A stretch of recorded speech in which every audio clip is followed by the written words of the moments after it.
खुशामदीद नाजरीन, आप देख रहे हैं हिंदुस्तान डेली के लिए मुंबई गवंडी से सिराज शेख की रिपोर्ट। मुंबई के गवंडी में स्थित सुन्नी मुस्लिम कब्रिस्तान जो कि रफ़ीक नगर में वाक़ है, बीएमसी ने एक जीआर जारी किया है जहां पर 8 तारीख से किसी भी मैयत को दफनाने की इजाज़त नहीं दी जाएगी।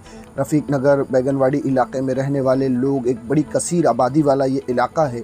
यहाँ के लोग इस बात से परेशान हैं कि अगर इनके घर में किसी की मैयत हो जाती है तो उसे वो कहाँ दफनाएंगे, क्योंकि कसीर तादाद वाली ये आबादी का इलाका तकरीबन 6 से 7 लाख की घनी आबादी जैसा ये इलाका है, जहाँ पर 6 कॉरपोरेटर और एक एमएलए समाजवादी पार्टी का है। और इतनी बड़ी तादाद के बाद भी किसी मुसलमान की मैयत अगर हो जाती है तो उसे दफनाने का मसला बड़ा पेचीदा बनता जा रहा है।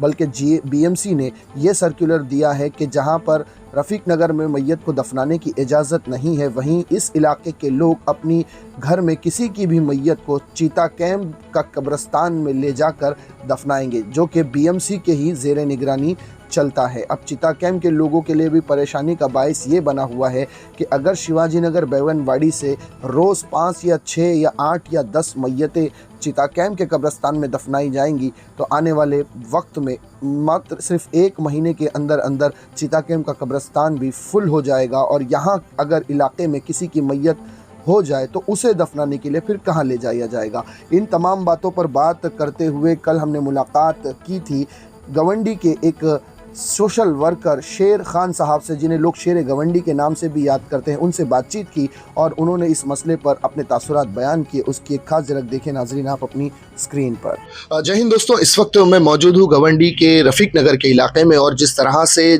बीएमसी ने एक जीआर सर्कुलेट किया था जिसमें बताया गया है कि रफ़ीक नगर कब्रिस्तान में 8 जून से किसी भी डेड बॉडी को दफनाने नहीं दिया जाएगा। वजह क्या है ये अब तक खुलकर सामने नहीं आई है बात, लेकिन रफ़ीक नगर में रहने वाले जो मुकामी हजरात है, ये रफ़ीक नगर कोई छोटा इलाका नहीं है, पूरे गवंडी स्थित इलाका है। और इस गवंडी के इस इलाके में जहां तक 6 से 7 लाख के करीब की आबादी है, 6 नगर सेवक यहाँ पर पाए जाते हैं और एक एमएलए यहाँ पर चुन कर आया है। समाजवादी का काफी बड़ा दबदबा रहा है इस इलाके में, लेकिन ऐसे इलाके में एक मुसलमानों की अक्सरियत वाला जो इलाका है, जहां पर तकरीबन 80% लोग जो है वो मुसलमान कम्युनिटी से बिलोंग करते हैं, ऐसे इलाके में अगर कब्रिस्तान की कमी का मुद्दा निकल कर सामने आया है तो यहाँ के मुसलमानों के लिए एक बहुत बड़ा पेचीदा मसला है। इसी मसले पर बात करने के लिए फिलहाल हम लोग यहाँ पर आए हैं और हमारे साथ इस वक्त मौजूद है शेर खान साहब, जिन्हें लोग शेर गवंडी के नाम से भी जानते हैं। इनसे बात करते हैं और पूछते हैं कि जो कब्रिस्तान का मसला है, जहां पर मुर्दों को दफन करने की इजाजत नहीं दी जा रही है,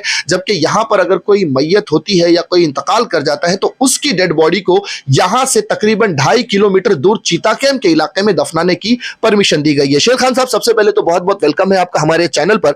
यह जानना चाहेंगे कि इस वक्त रफ़ीक नगर की जो आवाम है और आवाम के सामने जो ये बहुत बड़ा पेचीदा मसला निकल कर आया है कि यहां अगर किसी की डेथ हो जाती है तो उसे दफनाने की इजाजत नहीं है, इसके पीछे की सच्चाई क्या है? सच्चाई ये है कि मैं आपके चैनल के माध्यम के तले लोगों को ये बताना चाहता हूँ कि जो रफ़ीक नगर कब्रिस्तान का मुद्दा है, रफ़ीक नगर सुन्नी मुस्लिम कब्रिस्तान, उसमें अभी कुछ दिन पहले डेड बॉडी मतलब कब्र खोदी गई तो उसमें डेड बॉडी थोड़ी कच्ची निकल गई, उसमें कुछ लोगों से बहस हुआ, ये हुआ वो हुआ, तो उस वजह से वहाँ बंद कर दिया गया। अब ये सुन्नी मुस्लिम रफ़ीक नगर कब्रिस्तान हो गया, देवनार सुन्नी मुस्लिम कब्रिस्तान हो गया, ये दोनों को बंद कर दिया गया है।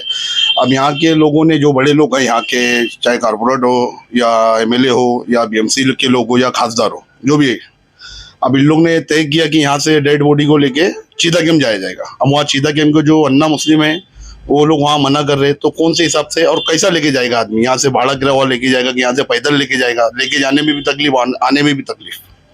तो शेर खान भाई देखिए, ये मैयत ले जाने का मुद्दा नहीं है, मुद्दा ये है कि रफ़ीक नगर का कब्रिस्तान बनकर 5 से 6 साल का वक्फा गुजर चुका है।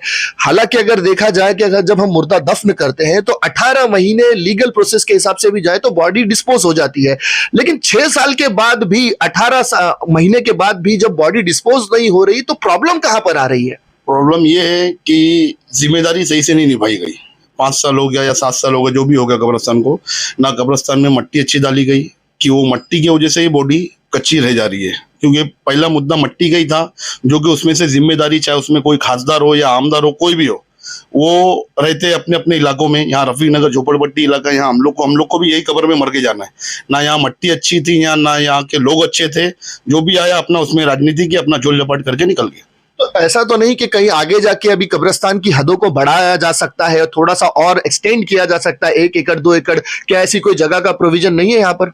अभी कुछ दिन पहले सुनाई पड़ी कि जो कब्रिस्तान के बाजू में एरिया है, वो एरिया को तोड़ के बढ़ाने वाले हैं। फिर मालूम पड़ा कि बेगनवाड़ी कब्रिस्तान के बाजू में कुछ जगह है, वहाँ बढ़ाने वाले हैं। लेकिन अभी तक ऐसा कुछ रिजल्ट सामने नहीं आया। अब बॉडी अगर डिस्पोज नहीं हो रही है तो यहाँ के लोग जब अब चिता कैंप ले जाएंगे तो उनके जो आने जाने के अखराजात है, क्योंकि हर आदमी साहिब निसाब नहीं है।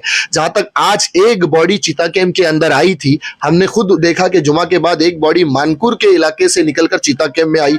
उस काफिले में एक टेम्पो था, एक मिनी बस थी, 15-20 बाइक थी, 4 रिक्शा थी और 4 4 व्हीलर्स थी। तो इतना बड़े काफिले के आने जाने के जो पेट्रोल के अखराजात है वो एक गरीब आदमी कैसे बेयर कर पाएगा?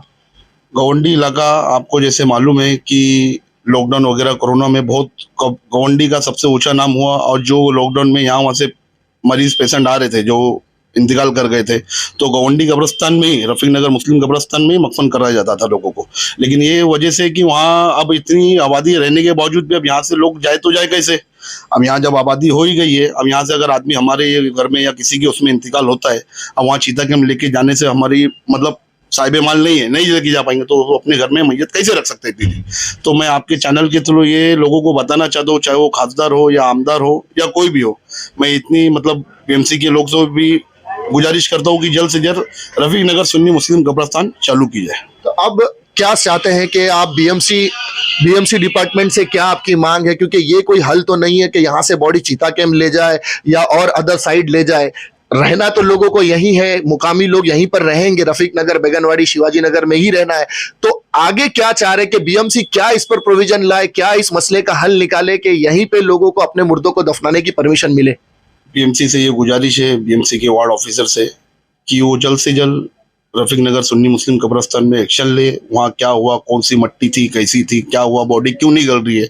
जो 18 महीने में होना चाहिए वो साल 2 साल लग जा रहा है, 3 साल लग जा रहा है, और फिर भी खोदने के बाद उसको कच्ची कब्र पाई जा रही है। तो वो उनसे मेरी गुजारिश है बीएमसी वार्ड ऑफिसर से कि वो जल्द से जल्द उस पर एक्शन ले और उसको तैनात करने के बाद, उस पर कार्रवाई होने के बाद जल्द से जल्द रफीक नगर कब्रिस्तान चालू करें। तो देखा नाज़रीन, ये थे शेर खान साहब, जिन्हें लोग शेर गवंडी के नाम से भी याद करते हैं। इन्होंने अपने तासुरात बयान किए रफीक नगर मुस्लिम कब्रिस्तान को लेकर कि किस तरह का मसला है। प्रशासन से भी इन्होंने गुहार लगाई है कि जल्द से जल्द इस मसले पर बारीकी से काम कर इस मसले का हल निकाला जाए। यहाँ के कॉरपोरेटर, यहाँ के आमदार साहब से भी रिक्वेस्ट है कि जल्द से जल्द इस मसले का हल निकाला जाए, ताकि आवाम जो है, जो ज़मीनी सतह पर आवाम है, आवाम को ज़्यादा तकलीफ़ें ना हो। यहाँ से अपने मरहूमीन को कहीं बाहर ले जाकर मदफन करना ना मैसर आए। इस मसले पर शेर खान साहब ने बात की। मैं सिराज शेख, कैमरामैन इमरान के साथ फिर मिलूंगा किसी अगली खबर के साथ। तब तक के लिए जय हिंद। देखा नाजरीन, ये थे शेर खान साहब जिन्होंने अपने तासुरात बयान किए और इस मसले पर बहुत ही बारीकी से गुफ्तगू की। उम्मीद करता हूँ नाजरीन ये सेगमेंट पसंद आया होगा। इसी तरह की खबरों के लिए बने रहिएगा हमारे साथ। मैं सिराज शेख, हिंदुस्तान डेली से फिर मिलूंगा किसी नई खबर के साथ। तब तक के लिए जय हिंद।